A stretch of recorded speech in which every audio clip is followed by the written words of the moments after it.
¿Ya entramos? Estimados amigos, muy buenas tardes, qué bueno que están aquí con nosotros. Vénganse todos para acá. A mí me gusta mucho estar de ese lado de la audiencia también, pero en este caso a ustedes los invitamos para acá. ¿Qué les parece? Pues estamos en Misión Mundial. Siempre se los he dicho, todo hombre tiene una misión y lo tiene también ante el mundo.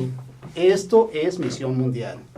Les tenemos un programa muy interesante en esta ocasión porque seguramente a algunos de ustedes se les ha ocurrido alguna vez tratar de enamorar a una chica, tratar de decirle alguna frase elogiosa pues a su papá, a su mamá, a la hermana, no sé.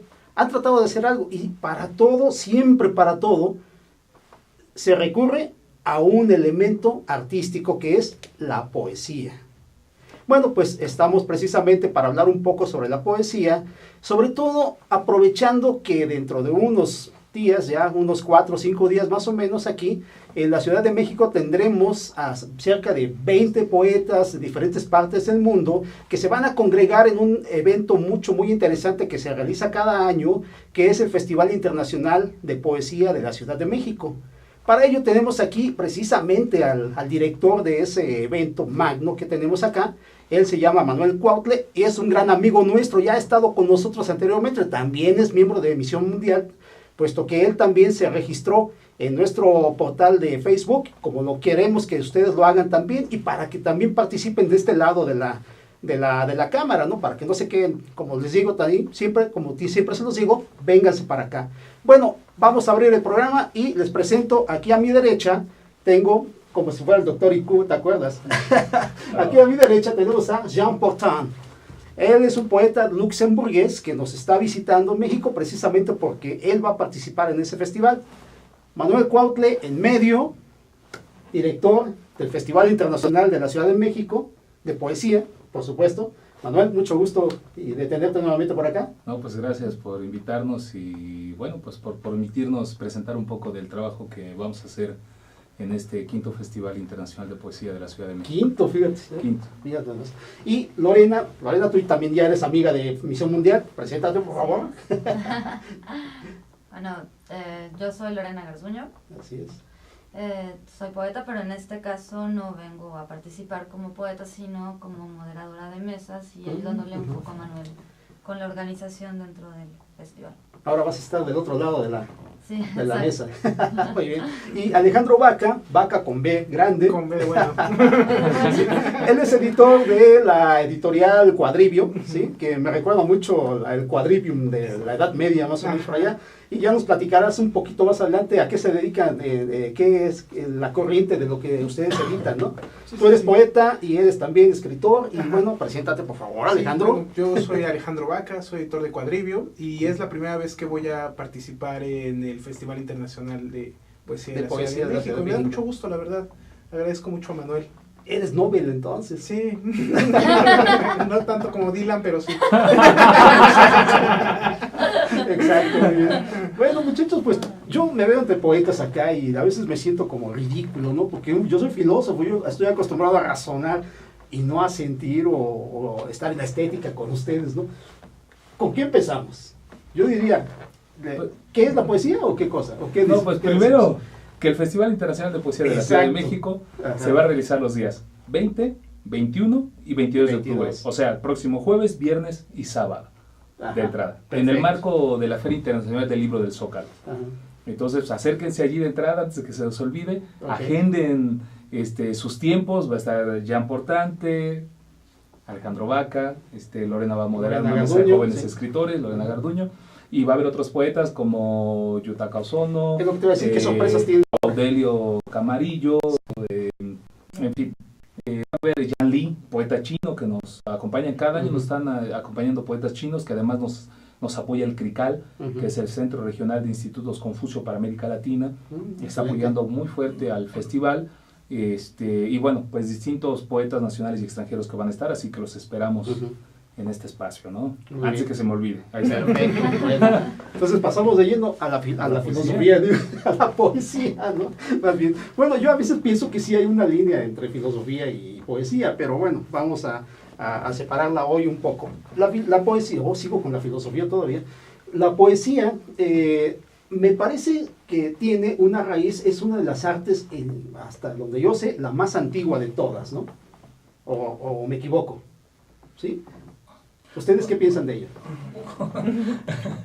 Digamos que quizás antes, cuando los primeros hombres veían una hoja que temblaba en los árboles, sí, aprendieron a bailar, o cuando con su arco cazaban con el sonido, inventaron los instrumentos de música, ¿no? O cuando la sombra en las cavernas le daba la luz le daba de este lado y que la sombra estaba en la pared, empezaron a pintar, ¿no? Sí. Pienso que la palabra contar cosas vino un poco después, ¿no? Ok, muy bien. Pienso, ¿eh? Pues bueno, para mí lo que me estás diciendo ya es algo metafórico. Yo creo que ahí es donde empieza la poesía, ¿no? Entonces, ayúdanos a definirla un poco antes pues, de entrar en contexto. Pues la poesía es ese instante de eclosión, sí, que nos hace tener un estado, que nos lleva a un estado anímico positivo o negativo, okay, a través de la escultura, a través de la pintura, de la arquitectura, de la música, de la escritura, ¿no? Ese instante emotivo, eso es poesía. Se haya dado antes, después, pero ese instante pleno donde a uno se le desgarra por dentro el cuerpo de leer a un César Vallejo, eso es poesía. No porque él haya escrito poemas, sino porque logra captar esa sensación, esa emoción que a mí me llega a desgarrar por dentro, ¿no? Eso mismo vemos con un Pollock, por ejemplo, que ves es una imagen, esos manchones, y te destroza, ¿no? Eso es poesía. Lorena, ¿para ti qué es poesía? ¿Cómo la defines? ¿Cómo defino la poesía? Pues la poesía creo que se traslada, ¿no? O sea, la escritura como tal. Pero creo que en eso sí coincido con Manuel, ¿no? La poesía está como en todo. Y la labor es nada más como pasarla de ese hecho, justamente de ese sentimiento, de esa efervescencia, al papel y cómo se logra esto, ¿no? Parte mucho de las emociones. Yo siento que es muy sensitiva y de las percepciones, porque justamente cada quien va a entender un hecho de forma muy distinta, ¿no? Y por eso yo creo que hay pues tanta poesía y tan diversa. Sí, Alejandro, bueno, editor. No sé, para mí es muy similar a lo que dice Manuel, a lo que dice Jan. Yo creo que, y por ejemplo, yo no las pondría tan lejos de la filosofía. Para mí la poesía es la capacidad de percibir el mundo, que también es algo que hace la filosofía. Sí, sí. Y lo único de que yo creo que cualquiera puede realmente ser poeta. Yo creo que todos en todos momentos somos un poco poetas. Desde que nos subimos al metrobús o que chocamos en algún lado y soltamos una maldición, ya estamos haciendo un poco de poesía, estamos expresando lo que sentimos. Y al final el que se quiere dedicar a la poesía, pues lo que desarrolla es una inteligencia sensible, una capacidad de abordar el mundo, sí. No, quisiera una cosita, lo que estamos diciendo vale también para la pintura, para la música. Entonces, ¿cuál sería la especificidad de la poesía en eso? ¿No? Hay una especie de encuentro que hubo entre el poeta francés Mallarmé y el pintor Degas, un impresionista, ¿no? Y entonces Degas le dice a Mallarmé: tengo muchas ideas en la cabeza y no llego a escribir un soneto. Y Mallarmé le contesta: no es con ideas que se escribe un soneto, es con palabras.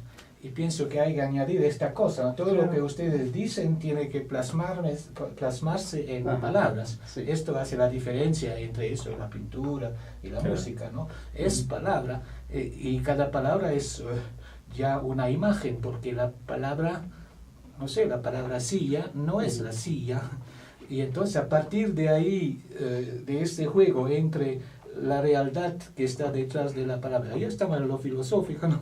Y la palabra que dice esa realidad, hay todo un va y bien que para mí es la escritura poética, ¿no?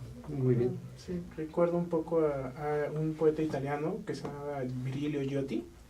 Él era de Trieste y que igual y en el mismo tiempo que Humberto Saba, pero al parecer no se querían tanto. Entonces en ese tiempo Humberto Saba decía que la poesía era todo, ¿no? Y Virgilio Giotti, no sé si por llevarle la contraria o solamente porque de verdad lo pensaba, dijo que sí, que poesía era todo, es decir, sí, igual en la mesa hay poesía, en todo hay poesía, pero poeta es el que transforma eso en poesía, ¿no? Es decir, sí requiere de un ejercicio, como de un trabajo que haga que esa poesía que está en todos lados se transforme en algo más tangible, ¿no? De alguna manera. Ok.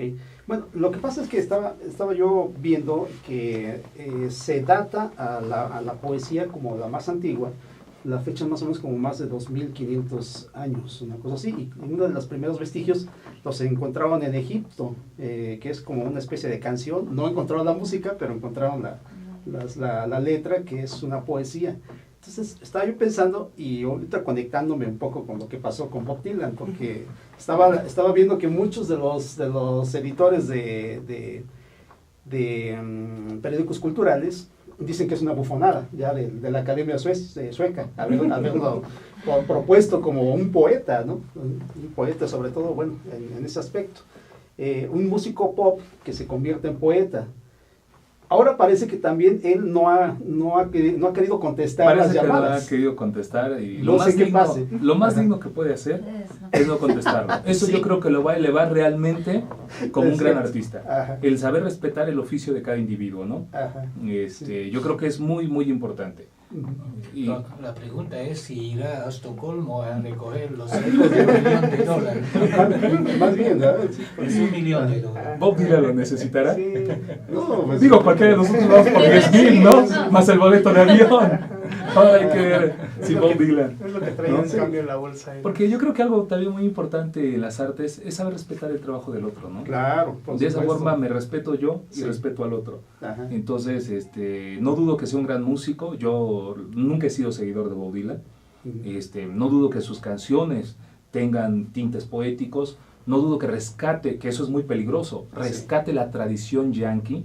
Hay que ver cuál es la tradición yankee, claro. ¿No? Porque hay 35 millones de mexicanos, hay musulmanes, hay judíos, hay negros, que la cultura negra es la que forma. Sí. Creo que está un poco en Dylan. Pero hay que ver si la gente que dice que rescata la tradición estadounidense, yankee, si hablan de esa tradición, ¿no? Porque también hay que ver políticamente, ideológicamente hacia dónde lo jalan. Yo creo que ahí lo más digno que puede hacer Bob Dylan es decir, pues no, yo soy músico, puedo tener muy buena música, muy buenas letras. Yo hace poco hablaba con otras personas y les decía pues que se lo den a Silvio Rodríguez. Realmente la obra de Silvio Rodríguez es muy poética, y aún así yo no me lanzo a decir que son poemas el trabajo de Silvio Rodríguez. Y yo, para mí, me encanta su música, su letra me parece muy poética, pero son letras de canciones. Sí, no es poesía. Hay un ejercicio que se puede hacer con eso, ¿no? Sí. Uno escucha una canción, después le quita la música, le quita la voz, le quita todo eso y se queda todo el texto. Sí. Uno se va a enterar que, bueno, no funciona solo, funciona solo en red con la voz, con la armónica, en el caso de Dylan. Y se hace lo mismo. Hay mucha en Francia, por ejemplo, Jacques Brel, dicen, ay, el gran poeta Jacques Brel. No, si le quitas la música y lees el texto, dices, no, no hay nada ahí, ¿no? Es todo primer grado. Entonces, ahí pienso que uno puede ver, ¿no? Pero a Bob Dylan le dieron hace unos 5 años, pienso, una otra academia sueca, un premio, pero para la música. Que tenía también 800.000 euros y fue a buscarlo. Y también está el rey que está allí, que lo va a homenajear y todo esto, ¿no? Vaya. Bueno, pues ¿les parece si ahora sí entramos en materia cuando regresemos de un corte? Esperemos que el corte no saque las venas, porque si no ya vamos a hacer poesía más directa, ¿no? Bueno, vamos a un corte, regresamos en un minuto.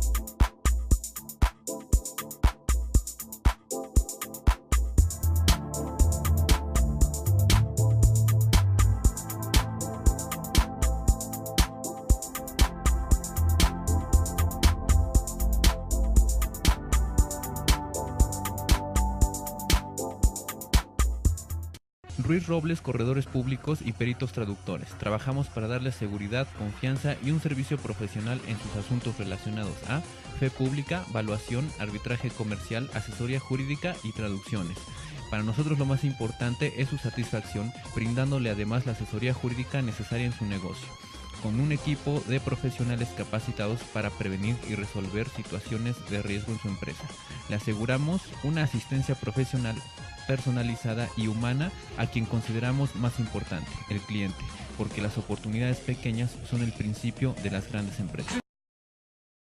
Conferencista internacional, experto en temas empresariales, experiencia de 18 años en empresas multinacionales, entrena ejecutivos vendedores y empleados de 62 empresas multinacionales. Conductor del programa Líderes en Acción en Astele.tv. Ha brindado más de 2.500 conferencias en México, Centro y Sudamérica. Orador profesional y campeón nacional de oratoria. Considerado el comunicador del año. Gildardo Avendaño.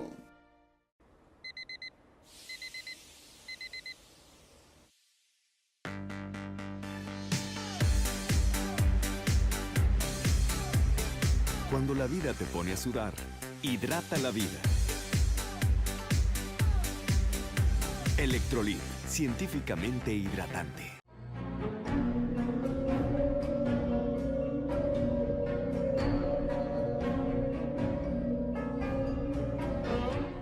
Rosso Fragola.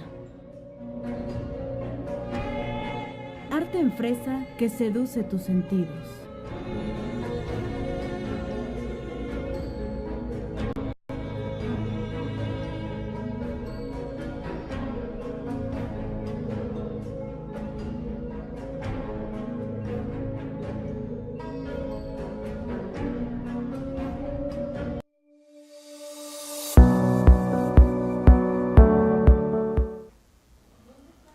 Amigos, estamos nuevamente en Misión Mundial, qué bueno que siguen con nosotros. Bueno, vamos a entrar en materia directamente.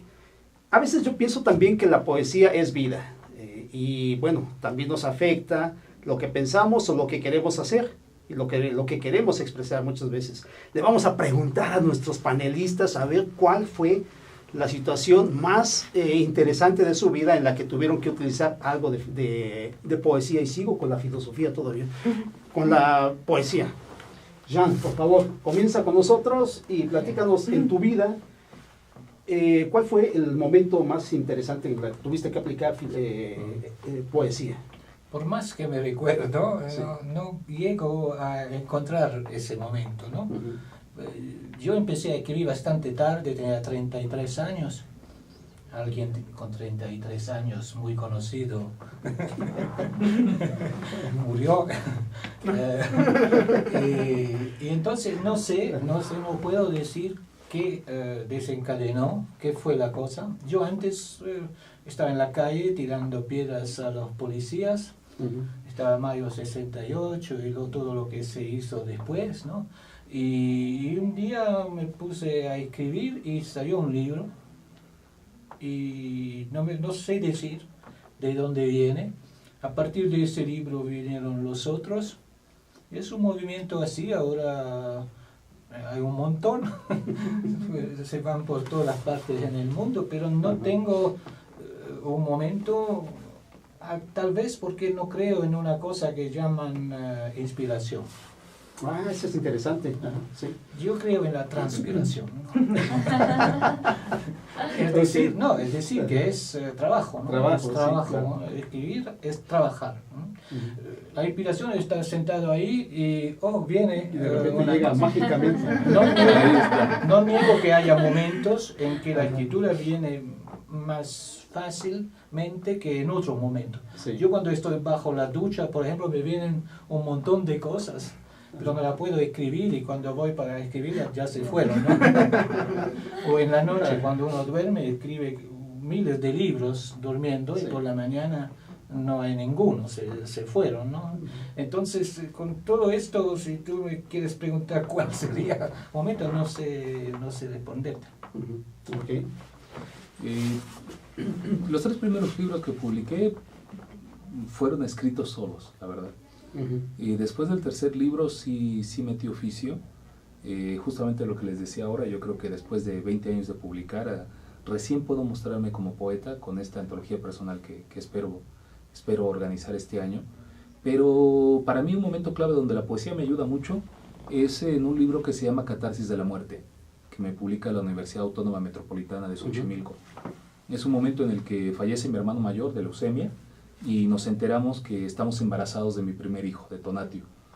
En ese momento el libro empieza con el título, Catarsis de la Muerte. Yo todavía no logro explotar ese estado anímico y sé que en algún momento lo puedo hacer. Entonces empiezo con el título, Catarsis de la Muerte, y con el epílogo, que es, ya he muerto lo suficiente, puedo vivir en paz. Y esa escritura me lleva 4 años. Ahí la poesía creo que sí me ayuda bastante a mí, y puedo decir que aproveché las herramientas del oficio de escribir poemas para lograr plasmarlo en un trabajo poético. O sea, entonces sí estarías de acuerdo en que poesía también es vida. Poesía es vida, poesía es todo, ¿no?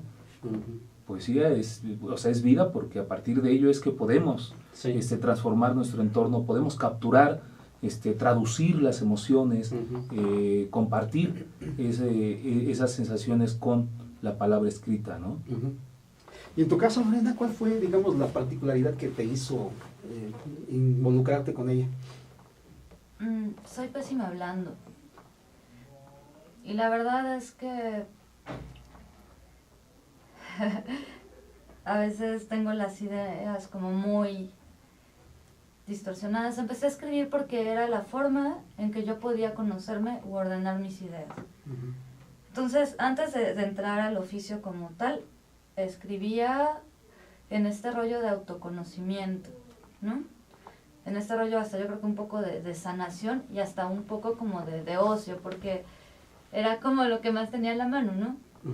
A veces mientras esperaba me ponía a escribir y bueno, eran pues era un juego que tenía hacia conmigo, ¿no? Ya en el oficio pues las cosas cambian, ¿no?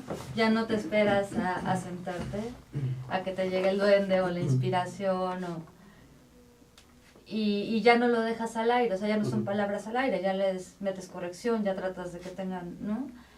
Un estilo, un montón de recursos literarios que vas con los que vas jugando. Pero sí, creo que fue eso. Por esa necesidad, digamos. Pues sí. Ok. Alejandro. Yo, pues no sé, yo creo que en mi caso es porque siempre tengo una naturaleza bastante irrespetuosa. Siempre me gustaba leer, siempre me gustaba y leía, no sé, Vallejo, y yo decía, bueno, pues cualquiera puede hacerlo, ¿no? Después el tiempo se encargó de decirme, leía y me dio la curiosidad de qué tan difícil podía llegar a ser escribir, ¿no? Empecé a escribir ya cuando, tengo un libro publicado gracias a CCH de UNAM, un concurso que hizo, y el primer libro que saqué, la verdad, yo sí lo escribí pensando que escribir no era algo tan complicado. Después de ese libro me di cuenta que eres más complicado, ¿no? O sea, que si uno tiene algo que decir, no sé, decía T.C. Eliot, que la forma del poeta más burdo era el que creía que tenía algo que decir, ¿no? Entonces, ya después ya me doy cuenta que en realidad, no, que sí cuesta un poquito más de trabajo y empiezas a trabajar de una manera más consciente. La verdad, si me dices que en un momento de mi vida en el que la poesía me haya servido de algo, no, realmente no. ¿Por qué? Porque el que crea que puedes conquistar a una chica en estos tiempos con un poema está muy equivocado. Digo, bueno, con un poema propio. No. Acordémonos del cartero. La verdad, no creo que la poesía tenga una finalidad específica que no sea para algo espiritual, ¿no? O sea, si hay un trabajo, si hay un desahogo más que nada, o sea, sí sirven momentos en los que dices, tengo que escribir porque en este momento no es porque tenga lo que decir, sino porque me va a servir, no va a ser algo catártico, pero de ahí a que la verdad no creo que tenga tanta importancia, tampoco creo en la inspiración, es absurdo que de repente te lleguen las palabras, aunque sí sé que las ideas que se van no vuelven, y es medio tortuoso, pero bueno, ¿Y de dónde surge entonces esa necesidad de ir más allá de las palabras o de lo que se dice, metáfora? Más allá de lo que es. Pues en mi caso es un juego, me gusta mucho, no sé, por ejemplo, alguna vez me metí mucho con Henri Michaud, un francés, y lo leía y decía, no tengo idea qué me está diciendo este tipo, pero sé que hay algo allá adentro, ¿no? Entonces me di cuenta que muchas veces escribir es como pintar un cuadro y poner atrás de un arbolito un conejo, y el único que sabe que dentro de ese árbol hay un conejo eres tú, ¿no? Y para mí escribir fue algo muy similar, es un juego de meter cosas, de decir cosas que quizá luego solo algunos se van a dar cuenta, y la verdad yo creo que la mayor satisfacción para un escritor es que encuentres a alguien que puede ver el maldito conejito, ¿no? O sea, y pasa que de repente alguien lo encuentra, alguien lo ve, ¿no? Y eso es lo satisfactorio, bueno, en lo personal, pero es un juego, no mentiré. O sea, estamos trabajando como con mensajes ocultos, una cosa así, más o menos, que los tiene que descifrar el lector, ¿o cómo es? Digamos que la primera cosa que hace el poeta, pienso yo, es inventar lengua, ¿no? Porque Vallejo no escribe en español, Vallejo escribe en Vallejo. Nadie más escribe en la misma. ¿Sí? Entonces pienso que cada poeta tiene que inventarse su lengua, una especie, como dirían los psicoanalistas, una milengua. Cada uno tiene una milengua que es diferente de la lengua del otro. Lo que hace, por ejemplo, por la traducción, ¿no? Uno no traduce de español a francés o de alemán, ¿no? Traduce de un autor, de la lengua del autor, a la lengua del el que está escribiendo, ¿no? Y eso es ya otra cosa, ¿no? Detrás de esto, ¿cuál era la pregunta? Porque el hecho de entender por qué la necesidad de ir más allá en la poesía, ¿no? De más allá de lo que se dice o de lo que se ve. Sí, no, yo pienso que hay tantas interpretaciones de un texto cuanto hay lectores, ¿no? Sí. Cada uno va a leer otra cosa. Nosotros ponemos algo, pero lo que ponemos no es solo lo que ponemos, hay más cosas, porque cada palabra puede ser interpretada, y si está en conjunto con otra palabra, con metáfora, por el lector. Ahí se encuentran dos intimidades, la intimidad del que escribe y la intimidad del que lee, y cada uno tiene una intimidad distinta, y la mejor prueba es en la traducción. Si tú das un mismo poema a 5 personas y le dices traduz ese poema, no vas a tener el mismo texto al final. Significa que hay más interpretaciones posibles. Sí, perdón que te interrumpa, de hecho siempre digo que el traductor es coautor de una obra, ¿no? Y es parte de esa lectura que Julio Cortázar decía que todo texto, esta parte siempre la recuerdo muy claramente, todo texto tiene tantas lecturas como lectores, ¿no? Y al final la experiencia de uno mismo, el nivel intelectual de uno mismo, el nivel de lenguaje de uno mismo, es lo que traduce el acto poético, ¿no? Por eso la palabra traductor no es muy buena, ¿no? Es un intérprete, ¿no? Un intérprete. Pero esa palabra ya existe, era otra cosa, ¿no? Pero ese intérprete no puede interpretar. Imagínense que el intérprete de Obama con Putin empiece a interpretar, va a desencadenar la tercera guerra mundial. Es así, ¿no? Decía Lichtenberg que cuando escribe uno de sus libros dice: les dejo este libro no como unos binoculares para que puedan ver, sino como un espejo para que puedan verse, ¿no? O sea, es un libro, ¿no? Al final te encuentras tú dentro de él, no ves nada más. Sí, o sea, muchas veces también hay que meterle mucha imaginación a todo esto, ¿no? Yo recuerdo uno de los poetas chinos que vino hace 2 años, cuando recién empecé a cubrir el Festival de Poesía Internacional de la Ciudad de México, sí. Él había ido no sé a dónde, a Sudamérica, y regresó nuevamente. Él dice que se asomó en el avión y vio el volcán, el Popocatépetl, pero lo vio entre las nubes, así. Y él dice: para mí era como un postre que me estaba diciendo que ya estoy llegando a México y que me está recibiendo de una manera muy agradable, ¿no? A mí me encantó la manera en la que estaba diciendo eso, ¿no? Eso es común en los poetas, esa manera de hablar, porque digo, pues, cosas como estas sí encantan a la gente, ¿no? Bueno, yo creo que también el manejo del lenguaje lo que lo hace ver así, ¿no? Estamos acostumbrados a los medios masivos de comunicación que reducen el manejo, el uso del lenguaje. Entonces de pronto la gente que estamos en el oficio y que escribimos y leemos todos los días, pues tenemos un lenguaje un poquito más rico en expresiones, y yo creo que eso es lo que lo hace ver así. Yo un día le hablaba con mi hija, con Yaretsi, y muy tierno me dice: hey, papá, me estás hablando en poeta. Y se me hizo bellísimo, ¿no? Me estás hablando en poeta, es que yo le decía unas palabras bonitas, ordenadas, porque yo trataba de que ella entendiera el amor que yo le estaba expresando. Entonces, pues todos tenemos esa capacidad, es manejo de lenguaje y oficio, yo creo, ¿no? Pero hay algunos que lo tienen más que otros, ¿no? Yo creo que hay gente que juega a ser poeta, o sea, no quiere decir que uno no se divierta, sino que hay gente que dice: no, pues yo soy poeta, y juega a escribir poemas, y se lanza ahí, y lanza verborragia para todos lados, pero no está en el oficio, ¿no? Yo creo que es una gran diferencia. Pero la gente que está en el oficio, yo tampoco soy de los que creen en la inspiración. Yo creo en el trabajo sólido, y como dice esa frase, yo espero que cuando las musas bajen me sorprendan trabajando. Y yo creo que así debe ser, ¿no? La inspiración a cualquiera nos puede llegar en cualquier momento, pero cuando estás trabajando todos los días, cuando estás leyendo, cuando estás escribiendo, esas musas toman una fuerza pero tremenda, ¿no? Bueno, pero desgraciadamente mucha gente también dice que la poesía es sumamente difícil y se autoexcluyen, ¿no? De una vez, de leerla, de escribirla. Pero ¿qué les parece si en el próximo... pues la próxima sesión, que será de 15 minutos después del corte, lo analizamos? ¿Les parece bien? ¿Sí? Bueno, pues regresamos en un minuto y vamos por un postre que no es el volcán del Popocatépetl.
Ruiz Robles, Corredores Públicos y Peritos Traductores. Trabajamos para darles seguridad, confianza y un servicio profesional en sus asuntos relacionados a fe pública, valuación, arbitraje comercial, asesoría jurídica y traducciones. Para nosotros lo más importante es su satisfacción, brindándole además la asesoría jurídica necesaria en su negocio, con un equipo de profesionales capacitados para prevenir y resolver situaciones de riesgo en su empresa. Le aseguramos una asistencia profesional personalizada y humana a quien consideramos más importante, el cliente, porque las oportunidades pequeñas son el principio de las grandes empresas. Conferencista internacional, experto en temas empresariales, experiencia de 18 años en empresas multinacionales, entre ejecutivos vendedores y empleados de 62 empresas multinacionales. Conductor del programa Líderes en Acción en Astele.tv. Ha brindado más de 2.500 conferencias en México, Centro y Sudamérica. Orador profesional y campeón nacional de oratoria. Considerado el comunicador del año. Gildardo Avendaño.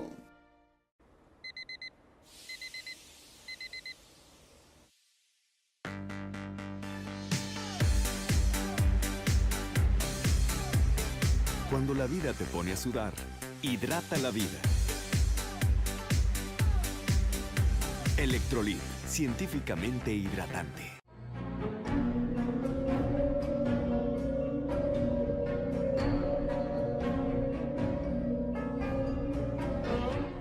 Rosso Fragola. Arte en fresa que seduce tus sentidos.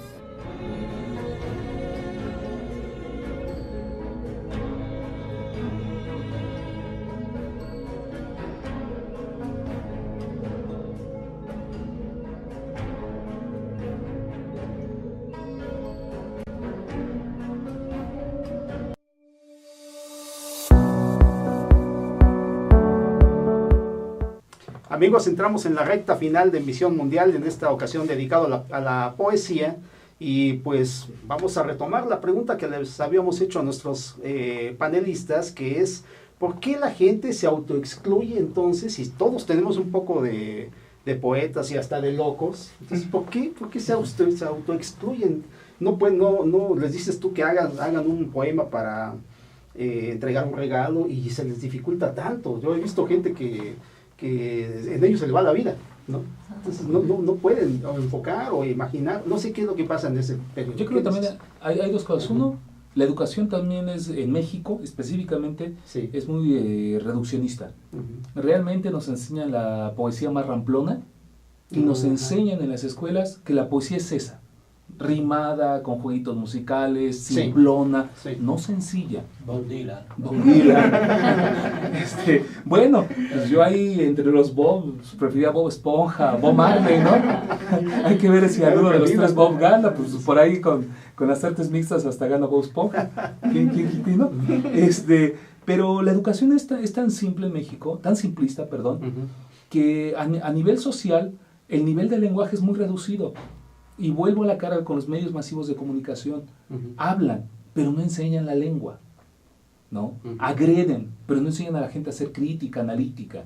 Entonces, cuando cualquier persona o gente común se acerca, o sea, gente común me refiero a la gente que no está en las letras, en el trabajo intelectual o en el trabajo artístico, pues les cuesta trabajo porque un poema tiene un manejo del lenguaje y que hay que entender palabra por palabra. Es más fácil incluso para leer solamente una novela, un cuento, porque de una página a otra te va llevando, te va jalando. Si no entendiste algo, lo puedes seguir. Si no pierdes el hilo de la historia, sigues y das un paso. En el poema no. El poema es reducido, con lenguaje muy preciso, que si pierdes una palabra, incluso el contenido de una sola palabra, que eso en las traducciones debe ser terrible, ¿no? Por ejemplo, digamos putiño. Si confundo lo que es un putiño en el portugués y lo traslado al español, pues evidentemente vamos a tener un conflicto, ¿no? Sí, claro. Perdón, debo decir que putiño en portugués es joven, es jovencito, niño, ¿no? En Brasil, en español pues en putiño es un putiño y punto, ¿no?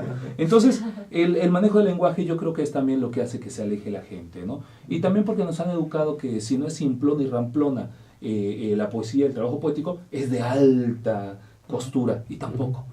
Es un trabajo vivo, eso es lo que hay que aprender, ¿no? Y no tenerle miedo al lenguaje. Yo pienso que la gente no se aleja, es el sistema que aleja a la gente de la poesía. Ahorita estuvimos en el metro, a él se le ocurrió de declamar un poema y todo el mundo escuchando, incluso le dieron plata, ¿no? Este tipo fue el que me orilló a que yo recitara un poema en el metro. Entonces, lo que pasa, eso yo lo puedo ver muchas veces. Si uno se pone a leer un poema frente a personas que nunca escuchan poemas, hay una magia extraordinaria. La gente se empieza a escuchar. No todas las palabras se van a pegar, es como con la música, no todo se le va a pegar, ¿no? Y no es necesario, ¿no? Pero la gente está ahí y ve que está pasando algo fuerte, ¿no? Pero el sistema aleja, el sistema es empobrecedor de palabras, ¿no? Porque siempre hace la palabra más pobre, ¿no? Vacía el sentido de las palabras, ¿no? Hay un poeta francés que inventó un término para eso. Él llama eso la censura, pero con S. Ah, ok. Censura. Con S, censura, algo así. Es sacar el censo. Ya no hace falta hacer la gran censura clásica, porque hoy están haciendo la censura sacando el sentido. Y tal vez la tarea del poeta es de reponer sentido en las palabras, y esto la gente se va a acercar porque todo el mundo tiene deseo de sentido, ¿no? Okay. Lorena, ¿te estás quedando atrás? Están monopolizando Pues el lenguaje te da capacidad de expresión.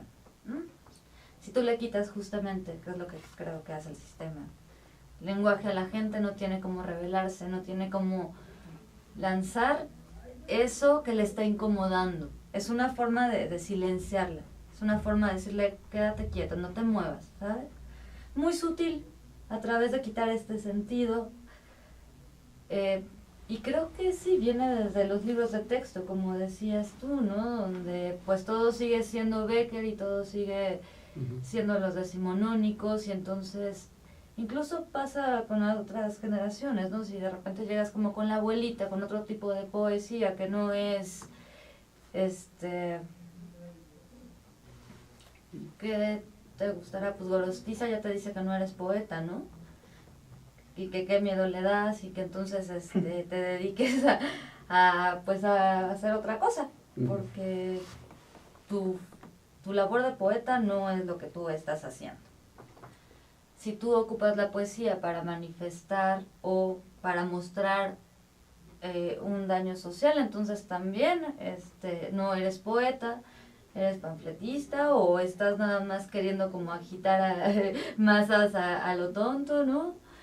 Entonces sí creo que esta reducción del lenguaje tiene este rollo estratégico, ¿no? Que es apagar al pueblo, silenciarlo, no darle análisis ni crítica, ¿no? Simplemente, pues eso, seguir al sistema, ir como soldaditos, ¿no? Pues qué triste, ¿verdad? Alejandro. Pues no sé, sí, obviamente lo que mencionó Lorena y Manuel ya tiene mucha razón, o sea, tiene mucho que ver con la educación, tiene mucho que ver con la sociedad, pero yo creo que hay otro detalle, o por lo menos en México, que a mí me llama mucho la atención, y es que en México hay una sociedad tremendamente machista, ¿no? Y por machista me refiero a que te niegan a expresar tus sentimientos, ¿no? El niño no puede llorar, ¿no? O sea, entonces hay una idea alrededor de la poesía, que si tú lees poesía, que si tú escribes poesía, es porque eres joto, ¿no? O sea, entonces sí, también eso es un problema, y obviamente eso te impide eso, porque la verdad, ya que te metes a la poesía, te das cuenta que la verdad hay unos poetas muy crudos, ¿no? Hay unos que la verdad están mejor que muchas películas de Rambo, ¿no? Pero eso sí es un limitante, ¿no? De que sí, yo le diría es la parte del machismo, pero bueno, también creo que una parte fundamental es la educación. Te dicen o lo que te enseñan, o al menos lo que me tocó en la primaria, era que veía que te daban poemas sonetos complicadísimos, y que decías, ¿qué dice ahí, no? Y obviamente ya después de unos años ya los entiendes, ¿no? Pero en ese momento no tienes idea qué está pasando, entonces lo ves como algo demasiado supremo, demasiado lejano, ¿no? ¿Cómo es posible que alguien tan ignorante como yo pueda leer esa cosa, ¿no? Y no, pues sí, solo es cosa de dedicarse un poquito de tiempo y paciencia. Bueno, de hecho, una de las estrategias del sistema es saturar de información a sus pequeños estudiantes, ¿no? Y pasa como con cualquier objeto como esto, como una computadora, las saturas de información, llega un momento en que explota, en que se satura, y lo que hace nuestro sistema es saturar, y saturar mal, ¿no? Yo creo que ahí es algo de eso. Sí. Pero pues estaba pensando también ahora con la nueva poesía, con la joven poesía mexicana, que por cierto, bueno, también Lorena está allí en eso, estamos haciendo una ronda de jóvenes poetas, y los jóvenes poetas como Alejandro, como otros poetas que están ahorita muy sólidos, están reformando también la poesía y vienen con un trabajo muy contestatario. Y por suerte ya no estamos en los 70s, 80s, tenemos 300,000 muertos, pero la justificación es el narco. Entonces, los poetas contestatarios en este momento tienen el chance de no ser agredidos, como sí pasó en los 70s, 80s, ¿no? Entonces de pronto vas a ver que muchos poetas jóvenes están hablando de política en sus trabajos poéticos y no son panfletos.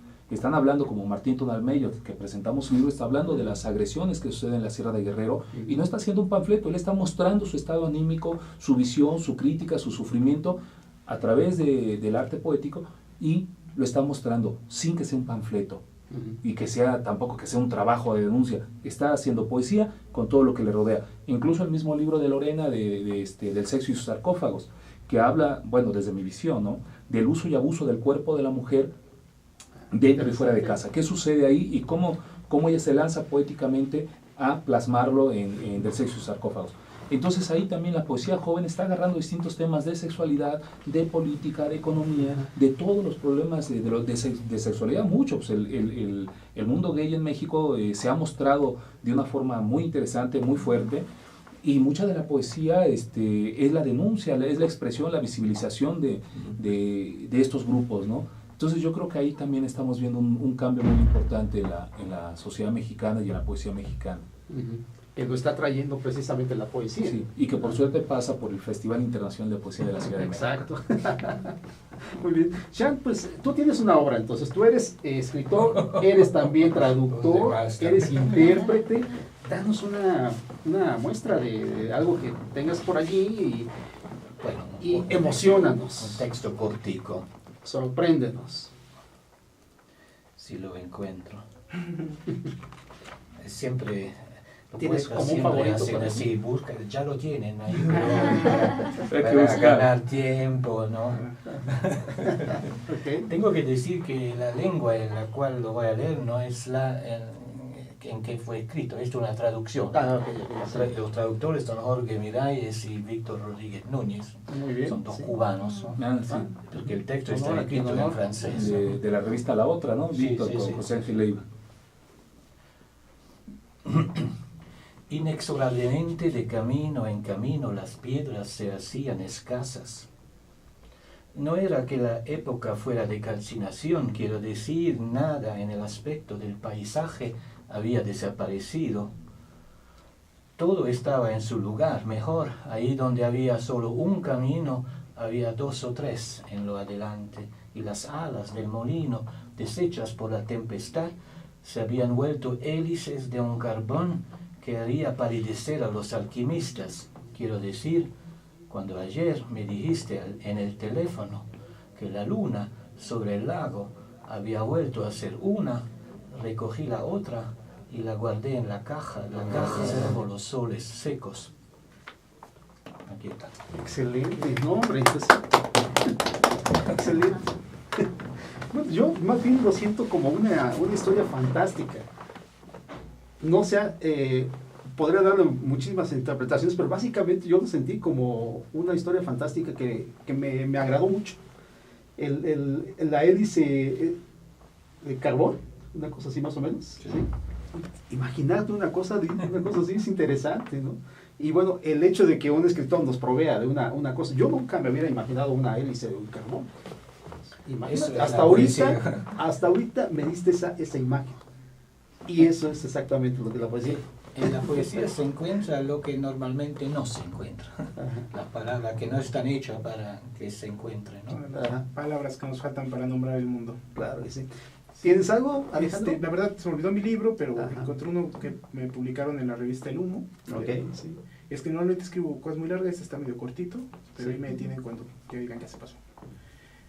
Es el Tratado del Poeta Hecatónquiro, o por qué no se deben escribir poemas a la orilla de las servilletas. El 17 de agosto del primer cuarto del siglo, del tercer milenio, que ya había empezado a marchar, sin que alguien hubiese tenido la precaución de tender los pergaminos al sol para que diera comienzo la historia, que si bien nadie estaba seguro si debía continuar la cuenta de atrás hacia adelante o adelante hacia atrás, un pájaro se posó a la orilla de la ventana. 1. Un pájaro, sin más preocupación que la de volar, de tanto en tanto, de cornisa en cornisa, de fuente en fuente, tomó la decisión de posarse a la orilla de una ventana que a ciencia cierta tendría la función de no permitir que la lluvia, el viento o los pájaros entraran en aquel recinto, donde los poetas se encargaban de discutir qué era o no era ser poeta o no poeta, o poeta positivo, positivista o negativista, todas las anteriores, lo que ya no importaba porque el pájaro cuya existencia estaba negada en aquel sitio ya se encontraba ahí y prestaba más atención que yo. 2. Un pájaro, cuyo único parlamento era un conducto de nardos y dientes de león que aprovecharon el despiste del mundo y su gravidez para escaparse y formar con el viento y las mareas un lenguaje que no cabe ser nombrado sino comprendido, y cuya federación se constituye por la aglomeración de partículas de hidrógeno, oxígeno y la vibración estratosférica, se posó en la sala transgrediendo su naturaleza y con el peligro de ser nombrado para perder así su nombre. 3. Fue así que un pájaro, sin más preocupación que la de volar de tanto en tanto, se convirtió, al traspasar las barreras ontológicas de lo que significa ser una ventana, no en un pájaro, sino en un poema, que si bien no es un poema, fue escrito a la orilla de una servilleta, mientras los poetas discutían sobre si la poesía debía escribirse en hoja de laurel o de lirio. Sin embargo, si se hubiesen cuestionado no sobre el pájaro, sino sobre el poema en la servilleta, habrían asentido con la seguridad de que un poema es más poema si es escrito a la orilla de una servilleta. 4. Y fue por eso que el pájaro, que siempre se había valido no solo del color de sus plumas, sino de la facultad que ellas le otorgan, se alejó cabizbajo. Pues él, que nunca estuvo seguro si en su vuelo, en su breve andar o en su manera de meditar en medio del caos de la ciudad era poesía, siempre tuvo la seguridad de ser un pájaro. Excelente. ¿Y quién dice que no se hace poesía con la química, no? Por supuesto que sí. Bueno, Manuel, ¿tienes algo que comentarnos en unos 3 minutos más o menos? Aprovecha ahora porque si no, después ya no hay. No, pues ya hasta me estaba animando para leer un poema, man. ¿Sabes que sufro de que no leo poesía en el festival? Sí, ahora leo en el metro. Aquí es más gente. Ahí pagan. Ahí pagan. No, voy a cerrar mi ego, de verdad, es increíble, creo que es un acto de arrojo, es hablarles del festival, acérquense, vuelvo a recordar, día 20, 21, 22 de octubre, o sea, próximo jueves, viernes y sábado, en el marco de la Feria Internacional del Libro del Zócalo, en la plancha del Zócalo, en la plancha de la Constitución de Cáliz. Ahí los esperamos en esos foros, igualmente jueves y viernes, día 20 y 21, en la Biblioteca Vasconcelos, tenemos una actividad también de entrada libre y gratuita, de 6:30 en punto van a empezar las lecturas, a 7:30. Y por las noches, jueves y viernes, en el bar del Hotel Majestic, también vamos a tener lecturas, así que váyanse a echar un trago con nosotros, a disfrutar la noche, ya descansaditos. Jueves y viernes, 9 de la noche, allí también vamos a estar, y en el Museo del Estanquillo. Eso es para poesía en puntos etílicos, ¿no? Para en puntos etílicos, o sea, y si no, pues en puntos nobles. Muy bien. Bueno, pues entonces, si quieres leer algo, sí, leo, sí, en serio, me dan ese chance. Lorena iba a decir de la mesa de jóvenes escritores, y que después de ella, pues si me permiten, leo un poema. Perfecto, adelante. Bueno, pues a mí me parece interesantísimo. Y creo que le agradezco mucho a Manuel que haya abierto como esta oportunidad de abrir una mesa para jóvenes, porque una particularidad que tienen la mayoría de los festivales es que se cierran, ¿no? E invitan como a gente que ya está como muy empoderada dentro de la poesía o que ya tiene un nombre, y todas estas voces nuevas no existen, quedan anuladas cuando tienen demasiado que ofrecer. Bueno, acabamos de escuchar a Alejandro, ¿no? Y que es un ejemplo maravilloso sobre esta poesía que está emergiendo, y además es una poesía que está hablando a nivel histórico de este momento, ¿no? Que nos va a hacer entender cómo el joven está viendo su presente y cómo está, yo creo, visualizando hacia dónde va a llevar el pensamiento y cómo es que se puede formar una estructura más allá de lo que tenemos ahorita. Pues nada, me gustaría ya, para no alargarme mucho, va a ser el día viernes a las 3 de la tarde en la carpa geodésica de Simón de Beauvoir, en el marco de la Feria del Libro. Va a haber varios poetas, algunos de la editorial de Alejandro, como Clio Mendoza, me parece que David Mesa, ¿no? Otros chicos de la fundación, como Stephanie Edith. Muy bien. Sí, perfecto. Lo tomamos como tal, entonces. Final. Todo llega a su final. Bueno, pues ¿te escuchamos? Pues creo que ya no nos da tiempo. Nos escuchan en la Feria Internacional del Libro del Zócalo, ahí los esperamos, asistan por favor, ahí va a haber, van a poder comprar libros míos, no me van a escuchar la verdad, porque yo no leo, pero van a poder comprar libros míos. Bueno, pues nos retiramos entonces, este es el final de finales, y pues muchas gracias Manuel, Jean, Loreniux, Alejandro, muchas gracias por haber estado aquí en este panel poético, ambicioso, poético, sabrosón, y ya descubrimos que también hay dotes en el metro. Sería interesante hacer una jornada en el metro. Ya se hizo desde los años 70, ¿sí? Ya se hizo, y hasta hace 4 o 5 años también se hizo, pero pues bueno, van y vienen esos esfuerzos. Vamos a ver pero podemos hacerlo, podemos organizar algo en el metro. Lo rescatamos. Bueno, me despido de parte de todos mis invitados, como siempre lo hago, salve audiencia.